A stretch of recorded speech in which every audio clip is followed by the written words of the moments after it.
All right, everyone. Welcome to this live production of the Data Binge podcast. We have an amazing session here today. Going to introduce a couple people to all of you. Thanks for tuning in and watching. We have the CEO and co-founder of EF Overwatch, Michael Sarraille, and we have the VP and head of Global Talent Acquisition, George Randall, also co-authors of The Talent War. Gentlemen, how are you today? Eric, good to be here. Yeah, doing really well. Thanks. So I typically ask this question of many of my guests. What is giving you both energy today? George, kick it off. For me, it's always keeping up with Mike, frankly. We're both pretty high energy driven people. So I'm just chasing Mike, trying to keep up. And when we first tuned in, Mike was he was eating his eighth meal of the day, so I can imagine the energy that it takes to keep up with Mike. He can do that. He's younger. Which I've got to mention this because she yells at me every time. She's like, "Why don't you ever mention me in your podcast?" I'm like, what are you talking about? She's like, she considers herself the real driving force behind the book, the Talent War, and that's my wife. She literally is my partner in everything that she does. She even counts my macros for me.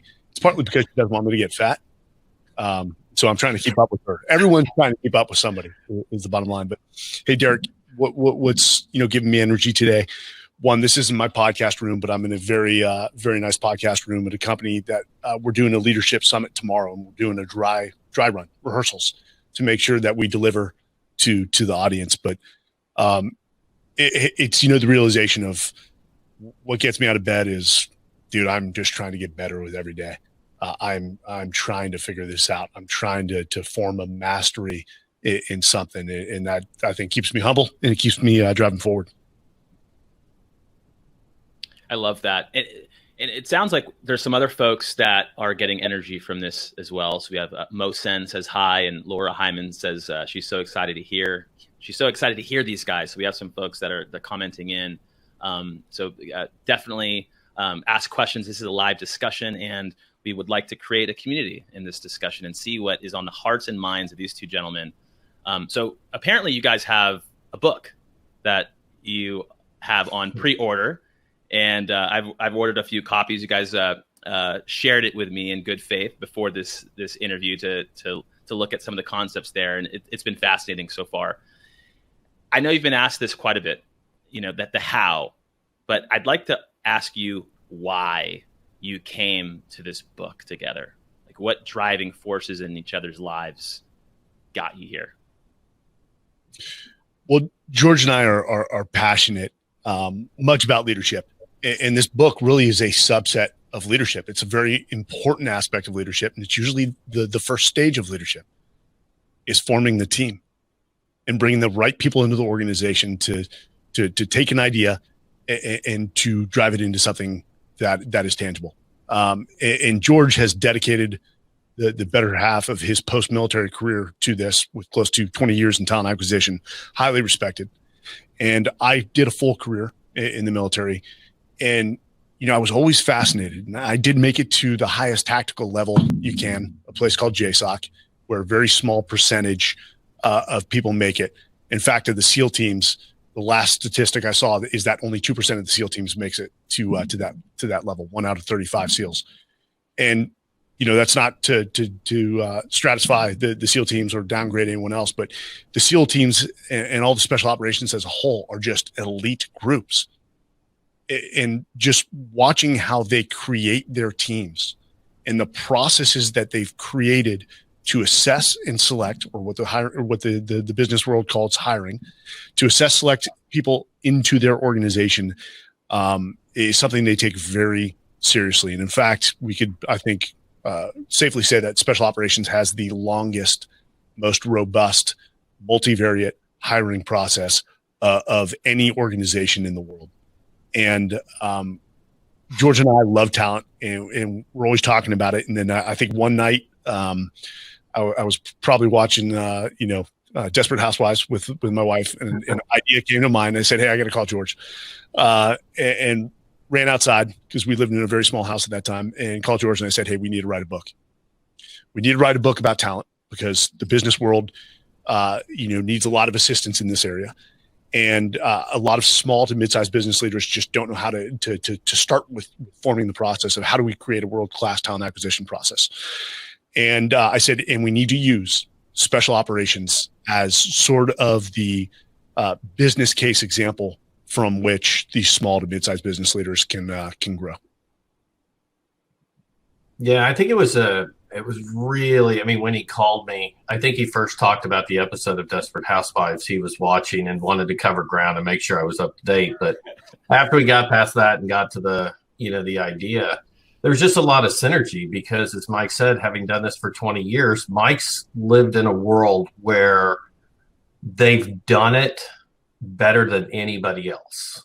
And then on my side of the equation, I've seen so many people who frankly just don't even have the first clue other than putting a butt in a seat. And I've watched them look at talent as almost like order taking or ordering something per spec from Walmart or Amazon. And we've combined, two great worlds into something that we think will benefit a lot of companies. And it's just, Derek, the other thing too is, you mentioned George and I run an executive search firm. George is, and it's a specialized executive search firm that focuses on very prolific military leaders. And George is the strategic advisor. And we've seen so many mistakes dealing with clients where they made bad hiring decisions. And we, not to say we were right, we warned them, don't do this. We understand you're making this decision based off industry experience, but you love the attributes, the mindset and attitude of this other individual. Go with the guy with mindset and attitude. It's the old Herb Kelleher, founder and CEO of Southwest. We hire for mindset. We hire for attitude. We can teach you the hard skills. And that's just sort of dead. It's clinically dead in today's business environment. And what's even more frustrating is we talk to some very high level HR executives in companies, and some of them just they think they have it figured out, and they're so rigid in their process. And when you're rigid in your process, that's when you start to make bad hires. Yep. So, and you're bringing a lot of information here. You guys both have long, successful careers. Mike, 15 years special warfare, SEALs. George, 20 years non-commissioned officer, Army. So what that looks like. You're saying that in the civilian world, businesses they're kind of losing it. And just to take a quick quote from your book, Don Robertson, chief HR officer at Northwestern Mutual, talks about talent. Everything is about talent. He who wins the war for talent wins the war. So, go ahead. Talk Sorry. about that. No, please talk about that. I had the good fortune of being able to work for Don, which is one of the reasons that we reached out to him. And he is just a leader when it comes to staying ahead of the curve with people.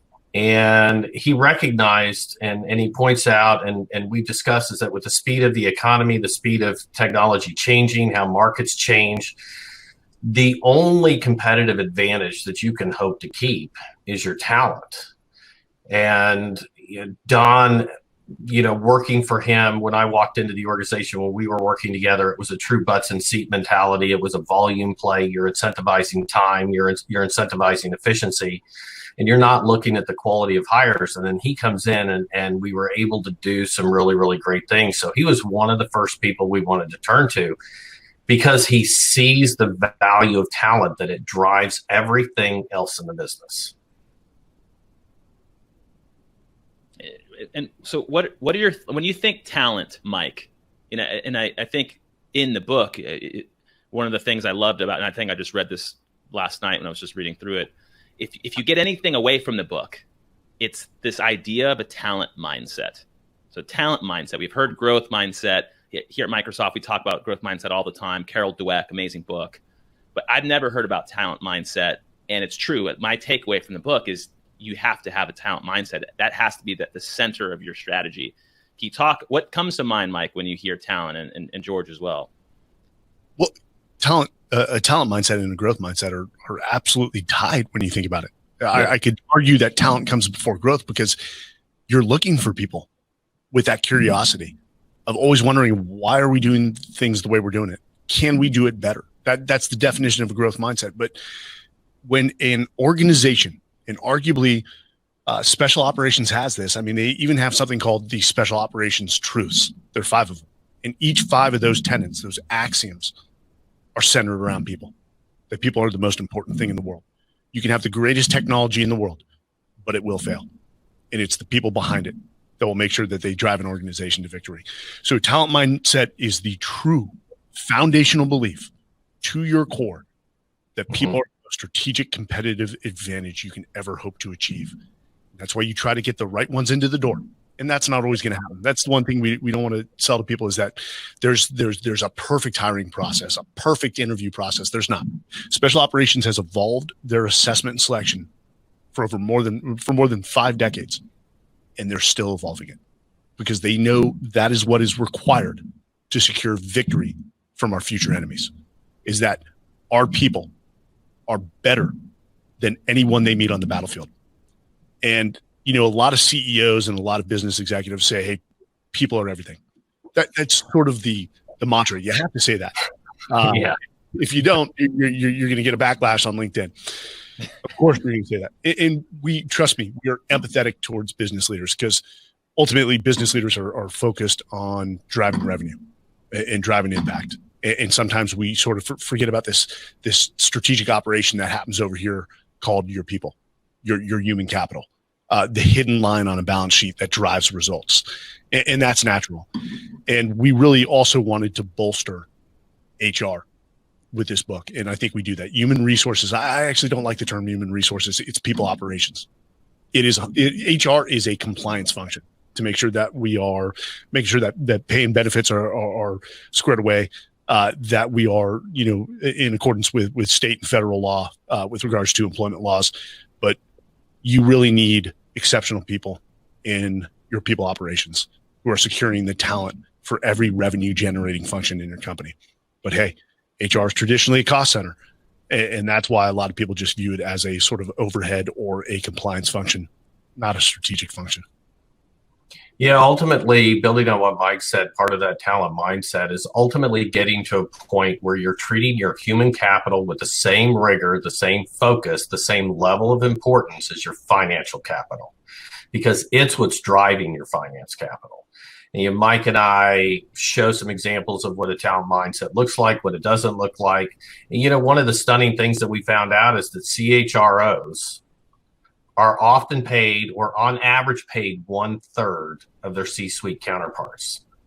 And a clear indicator of how you don't have a talent mindset when that's the case, when that, to Mike's point, it's a compliance or administrative function versus a strategic one. And there are companies that do it well out there. I mean, there are some lions in the human resources world. Patty McCord. I think we all know who Patty McCord is from Netflix. Amazing people operations leader. Tracy Keogh, who is a mentor to George, and she's the CHRO of Hewlett Packard. I mean, these are women that were business leaders that eventually stepped into the human resources function. And we do talk about that heavily in the book. Hey, listen, your HR leader has to know every facet of the business. They have to have lived in marketing. They have to have lived to set themselves up for success in sales. They have to have been a business leader before stepping into that function. So you have some folks that are commenting in and saying hi. You got Rich Cardona saying hi. Thomas Couture talks about mistakes will always happen. Cardinal sin is ignoring those mistakes. You have James Hodling. Hey, James, C-suite executives always will come down to human-centric leading. Talent is more important than product to grow the organization. Laura Hyman, she's a career expert in military transitions. We can train people to do anything. We need to find that combination of talent and drive. So a lot of passion around this topic. And now I know why I saw your book on the #1 seller for pre-order on Amazon last week. So I love this discussion around HR.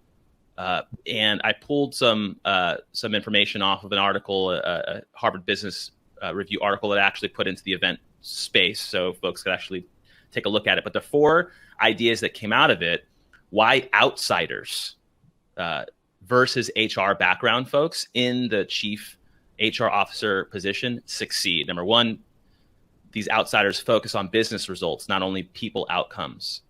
Their role in pushing fellow leaders are not just supporting or serving them. A desire to embrace opportunity, not only reduce risk. And then this application of diverse business skills to the role. George, you've been doing this for a long time in the HR kind of type of function. What kind of personalities are needed? What kind of folks need to start to step into this chief human resources role? What does that look like for you guys? Well, for us, and I agree with all of those points about, some of the best people and the examples that Mike used, that you're bringing people from the business and putting them into HR. But one of the things is HR can already be those people. The reason that people from the outside are successful is because HR hasn't elevated itself to apply people solutions to business problems. They're not partners. To your point, they're more supportive. They're an overhead function. What the HR function has to do is show their business impact, act in strategic advisory ways when it comes to providing solutions to the problems of all the different departments within the business. And most of them fall back into that administrative or that operational. They're running performance management. They're running total rewards, comp and benefits. Those are important things, making sure people are getting paid on time, that salary banding is correct and all of those things.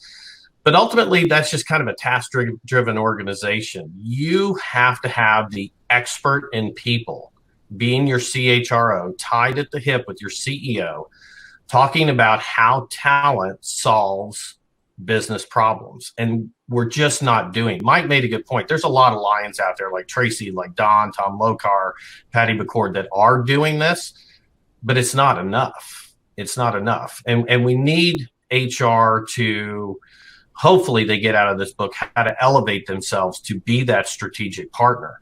Because as we go on in the book, special operations is special for a number of reasons, but we made it was very important to us to make sure to recognize all of the support elements that are equally special, that allow them to do those things that, we see in the movies or we read in the papers.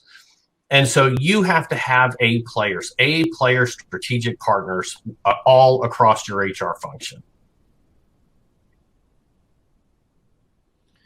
Mike, when you think about leadership in special operations and you try to translate that over to some of the skill sets that you believe businesses should be adopting, and we'll go into interviewing and we'll go into some of those nuanced talent finding items first, but this leadership discussion is great. Like, what translates for you in your special ops experience? Everything translates. This is the most frustrating thing, is when, we hear business leaders say, hey, that's great, the way you guys led in the military, you just bark orders, people run off and do what you say. And I look at them and think, wow, I don't know what movies you've been watching, but if you want to come watch me have to lead 40 SEALs or 40 Green Berets, one, you're going to see some of the most effectively intellectual people who are A players, A-type personalities with their own egos, with their own agendas. And guess what? I'm going to have to build consensus. I'm going to have to motivate. I'm going to have to drive them to action. Sometimes I'm going to have to check my ego and say, hey, you know what? Your plan's better than mine. Let's go with your plan. It's absolutely the business world. And it's one of the most diverse groups that you'll ever meet. So, as and this book is based a lot off of the interviews and research we did, to include with our main contributor, who's on the cover, Dr. Josh Cotton. Interesting story. And let me just cover Josh really quick. So Josh was not in the military. Got his doctorate in IO psychology. And after he finished his doctorate and became a doctor in IO psychology, the Navy approached him and said, hey, we'd love to hire you for a project. We want you to assess how we assess and select Navy SEAL candidates into our community. And so he did that for a number of years. He also worked with Green Berets. And so Josh, George, and I were having these conversations about what are the commonalities? What are the common threads amongst high performers, regardless of domain, regardless of industry? And really came down to a long discussion and interviewing a lot of experts in what are those common threads. And we came up with 9 foundational attributes of high performance. And funny enough, each of the special operations communities within the United States Special Operations Command had already had theirs. They already came up with theirs. Some of them had 6, some of them had 12. And pretty much they're all looking for the same thing with slightly different variations, but they'd already codified it in a sense. You look at great leaders, let's say, Jeff Bezos, and you take a General Mattis, they will align in a lot of these attributes.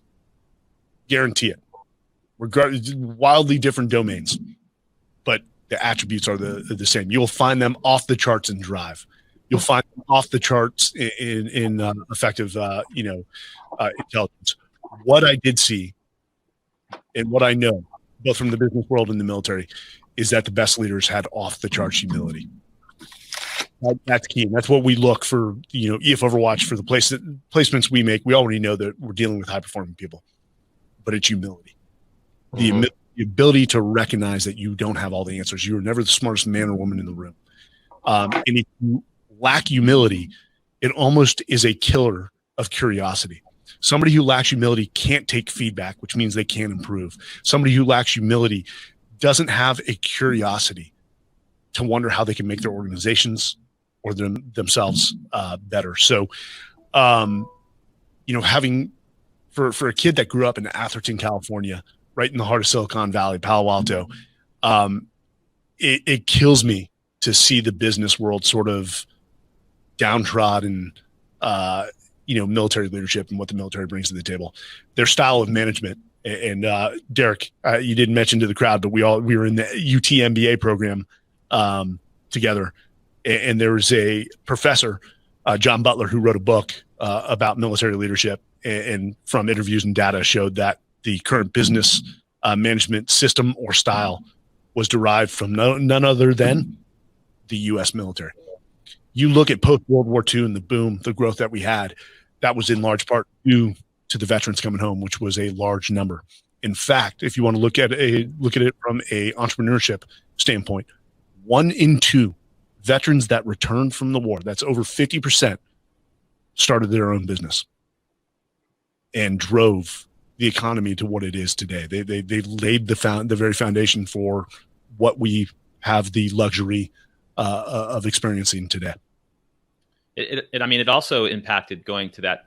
I like to talk about diversity and inclusion quite a bit, and I'm sure we'll cover that at some point in this discussion. But World War II had an amazing effect on Black young men who were able to enlist and actually build some wealth, come back, spend that wealth, start consuming.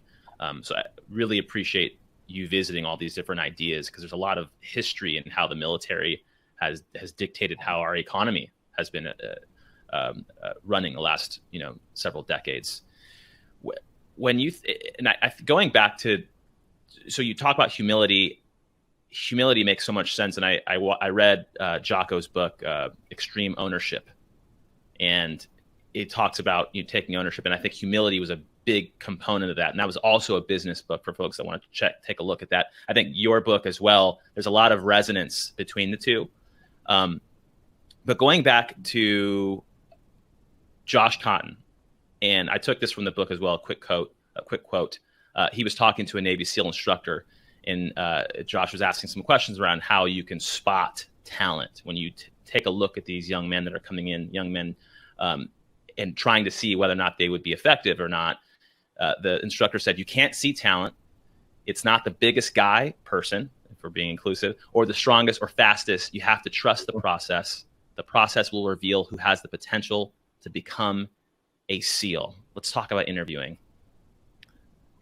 Yeah, and one of the things that Special Operations does before we kind of get to process is they've defined what attributes. Mike said, each one of the Special Operations groups codified that. They've made success profiles. They know what success looks like. And before you even get into the interviewing process, most companies make the very, very common and easy mistake that they haven't defined success for that role. So if you haven't done that, any process that you set up is going to be a process in name only. You're going to be looking at the default characteristics on the resume, experience, GPA, degrees, certifications. That process that you design will not be successful if you don't understand by role, or at least by department, what does success look like. We listed 9 attributes. Not every SEAL, not every Ranger, not every Green Beret or PJ or MARSOC Raider is going to have all 9. But they're going to have all 9, but 5 or 6 of those are going to be extremely strong or extremely high.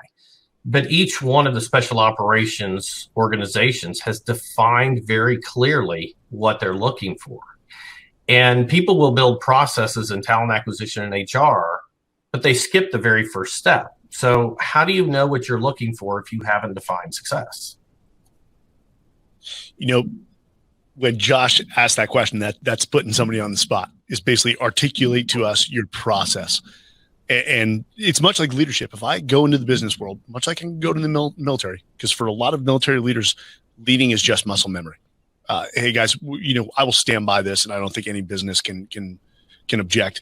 The military is the world's preeminent leadership development program, without debate. If companies could replicate that, they would. That's the benefit of military leaders coming out.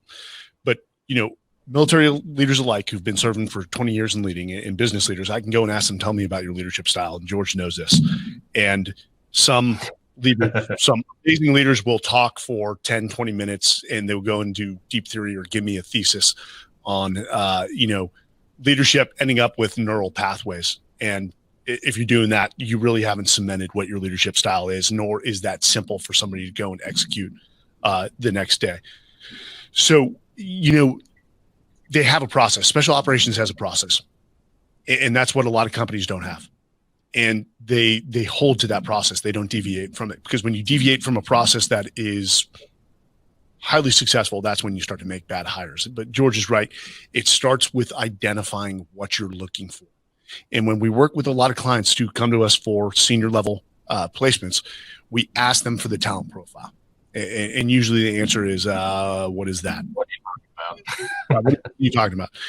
Tell us what makes somebody successful in that role. What are the attributes that make them successful? What are possibly some additional soft skills or hard skills, and they can't give that.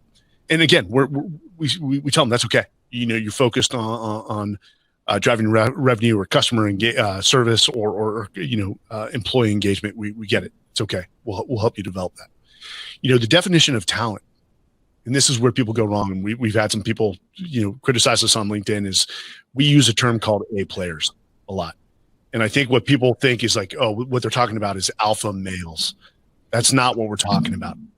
In fact, A players are the opposite. They're not the loudest man or woman in the room. They're usually high performers, and they're high performers because they have a lot of those 9 foundational attributes to some degree. But usually it's the humility A players have to look at somebody that's younger than them and say, you know what? That young man or woman right there, that they're going to be better than I am. We got to get them into this organization now. And if we don't have an open role, create a role for them. And that's basically what special operations does, is we look for our very best from the community who have done the job, know what a successful SEAL or Green Beret or MARSOC Raider looks like. And then we put them into assessment and selection to be the instructor cadre. And they have the humility to say, hey, I have 5 combat deployments, but that young man that has none, he's got everything it takes to be better than I am. And the point is that you're continually hiring better people into the organization, and that requires somebody to do the hardest thing for any human to do: check their ego. And Derek, because I don't think I got all the way to the end of your question, one of the things we don't do in the book is we don't describe a specific process, meaning this is not a task list for companies to have a process. What we did a couple things. Number one, you need to know what you're looking for. And then we talk about the attributes that are predictive. We had a great contributor to this book. His name's Brian Decker. He's the vice president of player development for the Indianapolis Colts, and he was a former officer and helped redefine, the U.S. Army Special Forces assessment and selection. He has this great quote, which is, performance isn't always portable. So it's critical. You want to look at performance, but we talk about defining the success profiles. what predictive attributes you should be looking for, or what you might be looking for in individual roles. And then we talk about who should be interviewing your A players, that A players select A players. I know we're going to talk about that you should have a multivariate, meaning there should be multiple steps in this. It's just not an interview. It's not a resume screening. Who sees whom when? And then we talk a little bit about assessment tests that you can use. We try to write it for the biggest audience possible, ideally small to medium businesses, to give them a really, really good framework of what success, what predictive attributes you should be looking for. But we didn't get overly prescriptive on how you do that process. Gave them a really good guideline to then define and customize something that works for their company, their market, their vertical, what have you. Had we done that, had we come up with this checklist or some sort of subscriptive approach, we would have done a disservice to companies. It is how the Navy SEALs select for Navy SEALs is different from how the MARSOC Raiders select for their Raiders, or for how the Special Forces select for their next generation of Special Forces. It's going to be different for every industry. It's going to be different for every company, even within respective industries. It's going to be different for different functions within your company. And it is really, it starts the discussion. Then we got him, hey, this is how you take the discussion, and this is how you have to create a fully holistic process. And what we end at, the biggest part of this process that most people overlook is a feedback loop. This is how you evolve. Some people like to call this in the sales world, a post-mortem. In the military, we call it an after-action review, a debrief, or a hot wash. So the special operations community tracks every person that gets into the community. They pass training, they become a brand new SEAL, and they are tracked through their career, whether it's a 6-year career or a 35-year career. And we keep a record on them. And let's say somebody makes it to the 15-year mark and does something highly unethical, and we have to get them out of the community. We go back and look at, hey, what did we miss in the assessment of those attributes in his character or her character that we can look for, evolve the process that we currently have so that we don't repeat that same mistake. Or if somebody's highly successful, let's do another sort of profile on that individual and what made them so highly successful. There are people that finish in the last, let's say, quartile of all the BUD students who barely pass SEAL training that turn out to be exceptional SEALs. And again, that's a case where we're going to look at that feedback loop and say, hey, what did we miss? Or why did they do, let's say, not so exceptional in training compared to their counterparts, but what was it that accelerated them to be a top performer within the community? And you have to have those discussions. Not only your errors, your hiring errors, but also your hiring successes. And once you start to do that, and it takes time, you start to build a process. And George is right. It's got to be a multivariate process. When people start saying, what is the perfect interview process? That's like saying, hey, who is the perfect leader? It doesn't exist. There is no such thing as a perfect leader. We're all flawed. Even if someone is high in all 9, foundational attributes. Let's take drive, for instance. And there's an individual who wrote a book called The Attributes, comes out in January. His name was Rich Davini, Navy SEAL, was the leader of assessment and selection for his respective community. And what he found is that people with high drive sometimes have high narcissism. And so it shows you that even somebody with off the charts drive can be a little bit narcissistic. And guess what? That's okay. If they're driving results for the company and the culture is still healthy, we're willing to accept that. Sometimes some of the highest performers in any domain are some of your biggest wild cards as well. And that just has to be understood. But people tend to focus on the red flags first and utilize those to get rid of people and say, well, he's a big personality. There were a lot of big personalities in the SEAL. There's even more big personalities in the business world. But if they are a contributing team member, if they contribute to the overall culture of the organization and then driving results, that's somebody that can be on your team. It doesn't mean you have to like them. And that's the other thing that people talk about, culture fit. And there are all these terms with diversity, inclusion. I think people get them wrong. I think they've got bad definitions. When people talk about culture fit, you know what they're saying? Do I like this person? We got a question in about likability from Eliza, and this is going to pair with your culture fit. Mike. She asked, I'd like to hear Mike or George clarify their thoughts on likability being a factor or not a factor for candidate selection. I think we've all seen where this is where HR hiring practices can fall short. I know where you're going with this culture fit, and I like it. please continue keeping her question in mind. Absolutely, and it is a great question. Thank you for asking that. George and I go off on this one. So people use likability, and they sort of use it, not synonymously with culture fit and likability. I'll put it to you this way: do you think I liked all the SEALs on my team, Derek?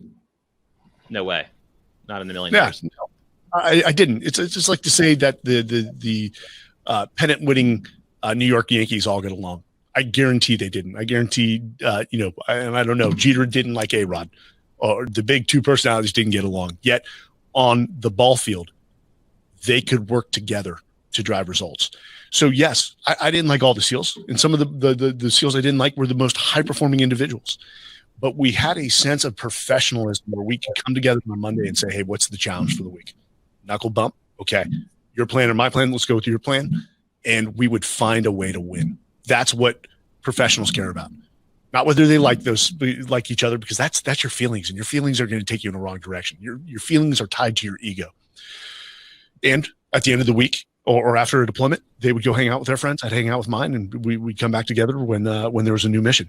So, people get it wrong. And I think Reed Hastings sort of hit on it in his new book. You're not hiring to create a family. People keep talking about we want to be a family. No, you want to be a team that wins. That's what's most important. You could be a team that wins, or you could be a family that doesn't drive results, and the company's going to go out of business anyways. And that's what you need to focus on, is building high-performing teams, professionals that can put their egos aside, whether they like each other or not, and drive results. It's and Mike and I talk about this, and it's a really difficult. We don't want to throw anybody under the bus, but when people are hiring for likability, generally it's because they haven't been trained in how to interview. And that's absolutely critical. That most people that are interviewing that I've seen over my 20-year career are people that are available within that department that will have to work with that person. And so what do they default to? Well, do I like this person? And so it's an easy default to say, well, I like them. And, you've got these objective you've got these objective experience lines on the resume. Hey, let's make the hire. They'll fit into the team real well. And to Mike's point, you're trying to build a team that wins. And part of that is building an interviewing team that wins. A players selecting A players, and then train them how to interview for those success factors that you're looking for. Likability is simply a default, and people over-index on it. And as soon as they can have a conversation with somebody, they're off and running. But when it comes to times like COVID, or it comes to where your market is dipping, or your competitor came out with a new product, likability is not going to get you to win. Likability is not going to get you to adapt. Likability is not going to get you through the hard times. It's the character attribute. So it's a default position. Now, certainly you don't want somebody in the interview that's rude and unprofessional. Absolutely. But likability is not a factor that should be included in your process in any way, shape, or form. So we're getting a lot of responses from this in the commentary. And you can feel it with the passion that you both have. Folks are talking about, it's difficult to even say you want to be on a team and not join the family. That was from Laura. Eliza, she said, fantastic clarification. Eliza thinks that was an amazing question. Loic is talking about egos too big, plus strategy comes second, plus time consuming, plus resume centric equals the wrong hiring process. So there's a lot of resonance on these types of topics. Just doing some research behind some data, the organization's top recruiting priorities, 68.1% said sourcing candidates directly, and I'll put the source into the chat soon. That building talent pools for the future, 65.7%. But succession planning was only 33.9%. Like, what? Like, how do you what do you think organizations are just over throttling or under throttling when it comes to their top recruiting priorities? How much time do we have on that one? Mike and I both be off. George, this is perfect. George, for you, tactical versus strategic. Yeah, it starts with defining success, but the succession planning is, Where are you going to put the talent? Where do you need those success profiles? So when people talk about building talent pools, when people talk about sourcing candidates or how you're going to find the candidates or where you're going to find the candidates, it starts with understanding your organization from a tactical and a strategic perspective. What is successful in each role, in each department, and each function? It's going to differ from engineering to sales to product management, customer service. All those things are different. You have to define your success profiles. But then succession planning. The world's worst thing well, I shouldn't say this, I'll default to Mike, but it's not a good circumstance if a special operations team has one person who is a single point of failure on communications and you have nobody else to use that. So succession planning, where do you have a single point of failure? Where don't you have depth? Where don't you have number twos? Where don't you have number threes for your critical parts of your business? And that includes HR. So you've got to get through those things first. It's so many times we've seen people skip those first two essential steps and move into how do we source candidates? How do we create a talent brand? How do we create talent pools? How do we keep them engaged? Well, it's great that you're keeping a group of people engaged.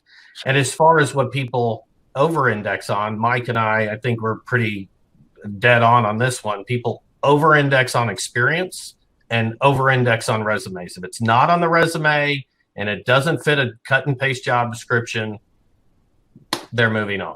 They're not looking for the character attributes. But the reason they don't know is you've never created them.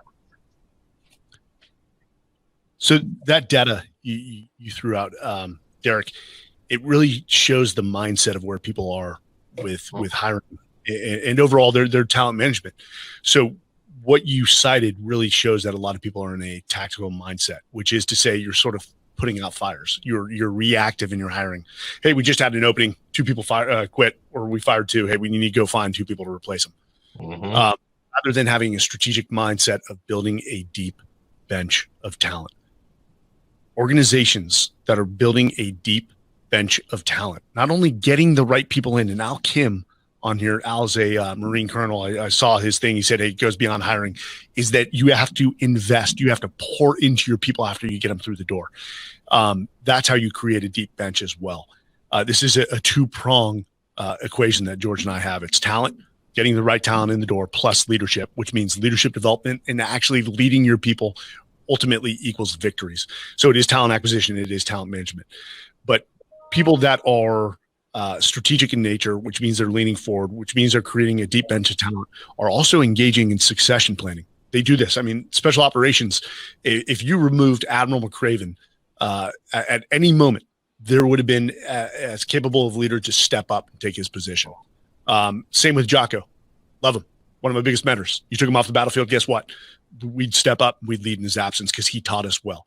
That's a true decentralized organization. The true legacy of leadership is not how the organization performs when you're there. That's expected, or you'll be fired if you're not driving results. But the true legacy of leadership is how well the organization succeeds after you leave. That's the ultimate determination of whether you've done your job. And we talked in the book to a lot of military leaders about this. General Jerry Boykin, who's arguably one of the sort of founding members of Delta Force. And he talked about how they were always assessing their current talent pool and pouring it differently to the ones that they knew were future leaders and the ones who they knew were maybe D and C players. And then we even talked to leaders out in the business world. The 7-Eleven CEO, Joe DePinto, which, by the way, he's a West Point graduate. He's an Army officer. He said, my CHRO is in my hip pocket at all times. And we're always talking about succession planning so that we are not hit from either side. We're not hit from left field and stuck in a reactive situation. We are always being proactive, that if we identify, hey, that's a potential future gap, go find somebody now. And that's really the difference in that data that you just rattled off. There's one more thing that I would add, Derek. When we talk about, Mike drives home the point, there's always somebody to step up. If you have a 200-person organization, from the first person down to the last one, everybody knows the succession plan. But what's interesting that Don Robertson talked about too, and another thing that people over-index on, is they're hiring for that job description. we all know, and I think probably everybody listening to this, the speed of which products are brought to the market, technologies change, products change, new services become available. You have to be hiring people with the capacity for the jobs that you may have in the future as well. You know, people that are hired go, well, do they fit the specific job description? And they don't look. Do you think that job description is going to stay the same in 12 months, 18 months, 24 months? I'd be willing to bet almost a year's wages that it won't last 18 months before that job description changes substantially. So beyond succession planning is you've got to hire people with, you know, that effective intelligence that drive all of those attributes, because those are the things that will keep them ready and growing and learning for the jobs of the future. We've talked about this before, and I'd like to start to shift the discussion a little bit. And we talked about, you know, workforce planning and technology. I'm working at Microsoft. A lot of our, of course, you, George, you're at Force Point today. I'm sure EF Overwatch is going to have a lot of different clientele in the tech space because of the over rotation of the experience profiles that people are looking for. George kind of took your words out of your mouth there. We're talking tech. We're talking heavy technical talent. We're talking people looking for very specific experience profiles. You're looking at folks jumping around because technology is changing so fast. It's hard to retain people. So can we talk a little bit about talent retention and hiring for technical talent and what that looks like and some frameworks you guys are looking at? Well, one of the things that we took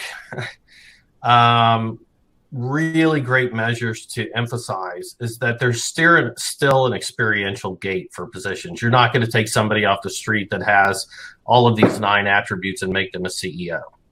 You're not going to make them the chief architect of, you know, your next go-to-market product. There's still going to be some experiential gates, and you should be looking at those technical skills. But to your point, those technical skills change. And I was just talking with our VP of sales in the federal space. And he said, you know, if they have the tech aptitude, he says, I will certainly, you know, if somebody needs to be programming in C++, if somebody needs to have AWS or Azure experience, absolutely you're going to have that. But you still have to be looking for the attributes, even in your tech people. But you're not always hiring the highest level of that experience. You can bring somebody in and grow them. And at the end of the book, you know, Mike touched on it earlier, you still have to invest in that talent.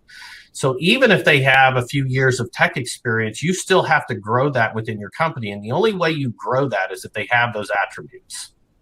Otherwise, you know, you can't train the character, you have to train the skill. So it's very difficult to ignore certain levels of experience. And we don't say to do that, but don't over-index on it. Additionally, to your point about people jumping around, and that happens an awful lot, but people generally don't leave companies, they leave bosses. And so in our final chapter, we talk about talent plus leadership equals victory. If you don't have a foundation of leadership, if you aren't training your tech managers, to the point of this question, or your sales managers, or your service managers, or even your internal IT organization, those leaders, if you're not investing and growing that leadership foundation, any process, any succession planning, any success profiles, those people aren't going to stay.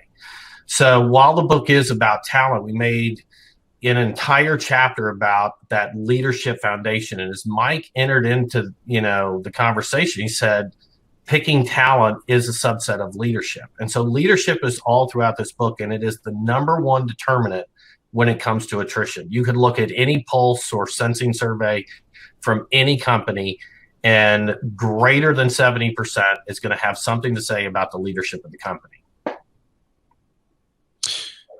This is so simple to George and I when people talk about, well, how do we retain people? The #1 way you retain people is through great leadership. Mm-hmm. And I think the tech sector struggles with this immensely because people hop from company to company. What's the average within tech, George? I think it's 2 to 3 years, and then they move on and going down. Total lack of loyalty. And so when you talk about retention, of your great talent. George just said it. A players won't put up with bad leadership. If you want to retain your people, you have to lead. You have to be a consummate leader. You have to continually set the example. If you preach something, you better live your values. Ben Horowitz just recently wrote a book about this, about, living your values, and how often we see companies throw some beautiful language on the wall, say it's their core values. But if I came in with a little checkboard and watched how they behave on a daily basis, I would tell you they violate all of those. It's creating that culture of leadership that people just want to be around. And, I think the ultimate tale of that is when somebody says, hey, guys, I love this company. You're great leaders, but this company over here, company X, offered me $20,000 over what you can pay me. And I'll tell you what, you treat that person with the utmost respect. You get an exit interview because you want to hear their opinions. You wish them well. And I guarantee if you truly are a well-led company, that person will come back and say, hey, a year and a half later, hey, I was wrong. Do you guys still have a spot? That's when you know you're a well-led company, when the people that leave come back within a few years. Leadership gets us out of the bed. It gets us out of bed in the morning. Great leaders, you choose a great boss more so than you choose a great job, because they tend to take you with them. And I am a product, as is George, of great mentors. You look at my mentors, Jocko Willink. Well, first off, my dad and my mom. They poured into me. I didn't always appreciate it, couldn't understand it at a young age. About every Marine leader that I encountered, the Marine Corps set the foundation for me. I had guys like Jocko was my mentor. I had guys like Chris Fussell, who helped pen the book Team of Teams with Stanley McChrystal. And there's a lot of guys who I can't mention because they're still on active duty. I'm an absolute product of the mentors I had, and I'm probably not representing them well. I apologize. I'll up my game. But you also have to understand people want certain things with regards to retention. And George and I were talking to Jocko about this, to the point where we went back, broke the manuscript, and recently updated it, so that by the time it releases, this will be added. But people want growth opportunities. They want to be part of a team. They want to be part of a team. They want growth opportunities. They want ownership and autonomy. They want to be in control of their own lives, of their destiny. They want autonomy to lead within a company, their team, and make decisions, which is the definition of decentralized command. That the growth opportunities, the autonomy, and ownership is key to retaining people. But at the end of the day, the overarching theme there is great leaders. Great leaders provide all those things for their people. So decentralized command, that was one of the, I think, chapters or pieces in Jocko's book, Extreme Ownership. And again, it completely understand where you guys are going with that, because a lot of folks, and I work with some really smart, very engaging people, just brilliant people. And I mean, you couldn't be any more correct, where the more brilliant and the more technically savvy, specifically in talking in tech engineering, software development, they want freedom. They want agility. They want the ability to take risks and have those risks attenuated with great leadership that stands behind them and allows them, gives them the leash to go ahead and try new things, because that's the only way that you get better. And I think when you have leaders that are conservative, that don't let you do those different things, that's when it starts to feel different. For me, myself, if I had a leader that wasn't going to let me go out on a limb and start doing live engagements and interviewing people and doing all these different things to create a different type of engagement with the world, I would try to go out and find things that would give that to me, whether it be monetary, roll jumps, things that really don't mean anything, to try to satisfy the ego, because I'm not getting any opportunity to create. And I think a lot of people feel that way. So it's really cool that you guys are touching on these different ideas. So again, going back to leadership, what can leaders do? If they're listening to this discussion, what advice do you have for them? Because Henrik commented, it's simple, but it's not easy, right? So what does that look like? What does the transformation look like for you guys? How do you do that? Henrik is reciting what Jocko says. Leadership is simple. at the root of it, I mean, come on, we all understand the principles. We've been taught them from a young age for the most part. But man, leadership is not easy because you are flawed and you are dealing with people, which by nature, people are freaking crazy. Let's be honest. I've got to deal with George on a daily basis, and I rack my head against the desk. It's brutal. No. Brutal. No, even more so, George has to deal with me. But, the first step for a leader is not to look externally, because let's be honest, most leaders will look at their company that's maybe performing, but not to the level they want. And they said, well, if I just had better people, I'd be succeeding, which is true. But you're not getting better people because you're the problem. First step for every leader is to look in the mirror and to be brutal on yourself. Where am I failing my organization as a leader?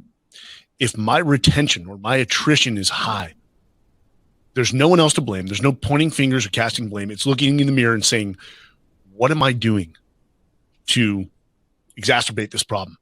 And what am I not doing to fix it? What steps do I need to take as a leader of this organization to reverse this problem and create an environment where people don't want to go?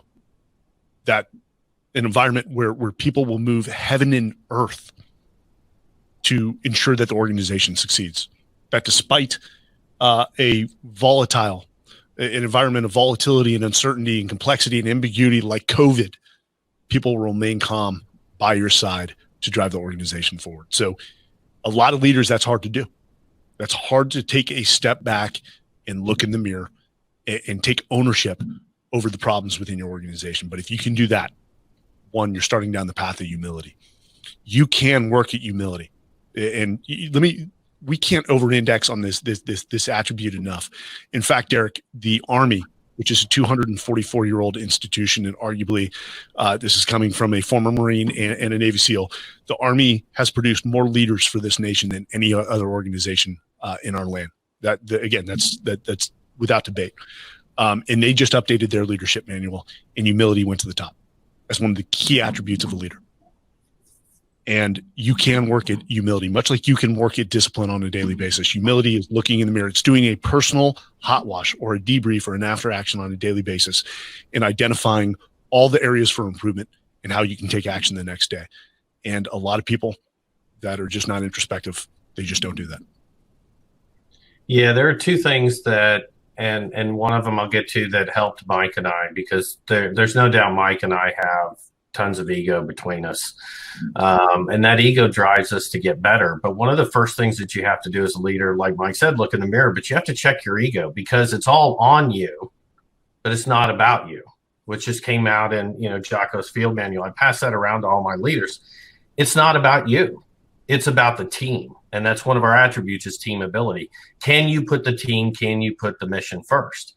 And one of the simple ways, actually, Mike gave me the phrase, and I tell everybody that I possibly can about it, which is the best idea wins. When you're doing something with engineers, it doesn't have to be your idea. It's the idea that advances the product, that helps get you over the finish line. And humility is a sign of strength, not weakness. And if you can check your ego and just operate under best idea wins, those are some of the easiest first steps. Well, simple, not easy, but putting the best idea wins out as something in your organization as a junior or senior leader is something that's going to get you on the path. Really quickly, and Derek, not to take this off tracks, you did mention diversity and inclusion earlier. And if we can go back to that for a second, this is where you basically mentioned that the military is more progressive than mainstream society with desegregation of our armed forces for African Americans. Being, I don't want to say stuck, being in that environment in the military for over 20 years, we really don't look at color. We don't look at sex. We don't look at sexual orientation. We don't care about any of that. We judge people not on the color of their skin, but on their competency and their ability to be humble and to contribute, to be a multiplier to our culture. Going to boot camp from a kid from California, thrust into that environment. I remember, I had kids from Kentucky, from Louisiana, all the Western states, and it was just a melting pot. So diversity when we think about diversity, we want diversity of thought. Again, it goes back to likability and culture fit. When you hire people that you like, they tend to think like you. That's why you like them so much. I actually want people to push against my ideas because, one, my ideas are, traditionally bad and they're half-baked.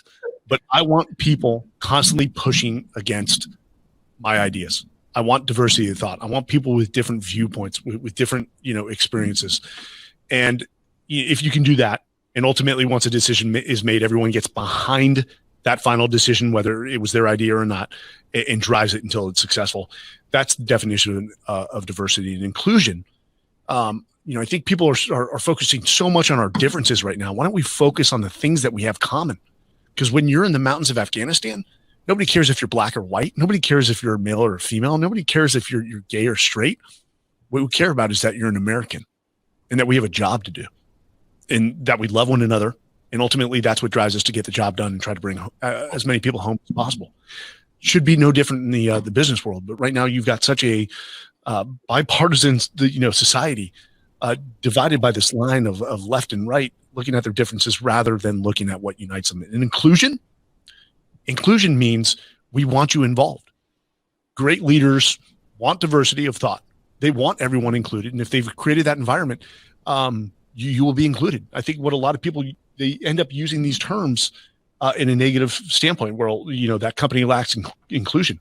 Well, actually, much like the leaders who are taking ownership over their organizations, if you're saying that, you should look in the mirror and say, have I made an effort to include myself?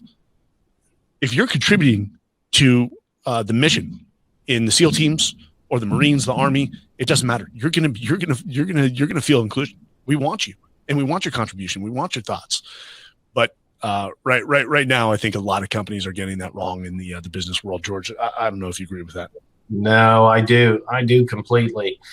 It was General Patton that said, if everybody here is thinking alike, then nobody's thinking. And you need the diversity of thought. And you needed to be judging people on their character attributes and their performance. That's the only thing you should be measuring by. And Mike and I, we've served with everybody of every ethnicity, religion, gender, sexual orientation. To be honest with you, I couldn't tell you sexual orientation by people. I really didn't care. I cared that they had my back. I cared that they were going to help us complete the mission, that they were going to take care of one another no matter what. And Mike's right. There's too many people focusing on the divisive aspects of people and what makes us different versus, okay, yeah, Derek, you and I are different, but what are your ideas? What are your best ideas that are going to take Mike and I's half-baked ideas and make them fully baked and make them something that we can produce, that we can sell, that we can monetize? Those differences are a strength. And you're looking for as much diversity of thought as possible. It only makes things better. Now, is there systemic racism? Absolutely. Guess what? A diverse and inclusive environment, we're going to acknowledge that. And then guess what? We're going to set the example. We're going to work together to weed that shit out. That's not acceptable within our organization from day one. And that leaders set that tone. But we have to recognize that there are certain issues in this country. And then we got to put our differences aside to come up with a solution. If we're constantly focused on our differences, guess what? Nothing's going to get solved. Simple as that. But if we can put our differences aside and say, hey, we do have a problem here. What do you think are your solutions to this? Hey, I think that's a great solution. Let's go with yours and let's try to implement it immediately. And you're just not seeing any of that. Yeah. Well, you guys are talking about, just the culture of the sentiment that you're talking about with how the military leads. And I wasn't in the military, so I don't know, but I have some friends and colleagues, and I'm through these different kinds of books that I read, things like that. You have this meritocratic way of the best idea wins. And there's just when you look at it from that perspective, there's just no room for anything else to come through. And then you have this feedback loop, and then you have humility. So you have all these different components in the process of this framework. So yeah, you didn't walk readers through how to do an interview, but you're really changing the way that they view what they look at in terms of talent, that mindset of talent, mindset, how to step forward and focus on their competitive advantage, how to win. And just with those types of ideas, and Mike, you continue to say it's simple, but the framework is simple, the approach is simple, and you and George have really just built this framework, this pipeline of ideas to get people there. And I think folks really appreciate that, because it's something that we need, especially in today's socioeconomic, social environment. You know, we lead off the book by saying you can't see talent. And there's an excellent example that Mike led in the book with. You can't see talent. And so when you're putting a lens on something that says, oh, because of this color, because of this gender, because of this religion, it's just one more bias in the process. You have to start from the fact that you can't see talent. You have to have a process that reveals it. And you have to be looking for those attributes. And if you stay focused on those, if you have that talent mindset, it starts taking down the rest of those problems that we just addressed. So I know we're tapering off, and it's such a good point to start finishing the discussion. We've had so many people come in and comment some really great, engaging ideas. So the book is being released. I think it's November 10th. What is next for you, gentlemen? I think between, right now it's Mach 2 with our hair on fire between now and November 10th. And we're hoping we get the opportunity to continue to carry this message, not just to readers, but to companies. And because we believe the most powerful force in the world is the U.S. economy. Most people think the military, they would think that we might say that, but we believe it's the economy. And we'd like to continue to give back. The book was a way to do that. We'd like to get out and start talking to more people. So what's ahead of us is, we hope, building talent mindset, company by company by company, leader by leader by leader. That would be the absolute best thing for Mike and I.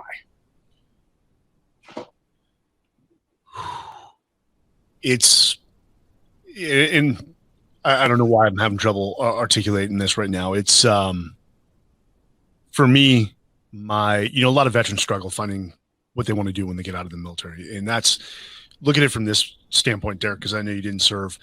When you leave, and the military is flawed, it's not perfect. We're not saying that. When you leave an environment that is the absolute definition of esprit de corps, because you all went through trials and tribulations together, there's this shared adversity. We are diverse, and we are inclusive, and it is a tribe. And then when you leave that and come home to a nation that is just divided, and where we expect our leadership to be the very best in the national capital region, we get the exact opposite. I understand why it's difficult for a lot of veterans. When you and I were in the UT MBA program, I started Vetted Foundation.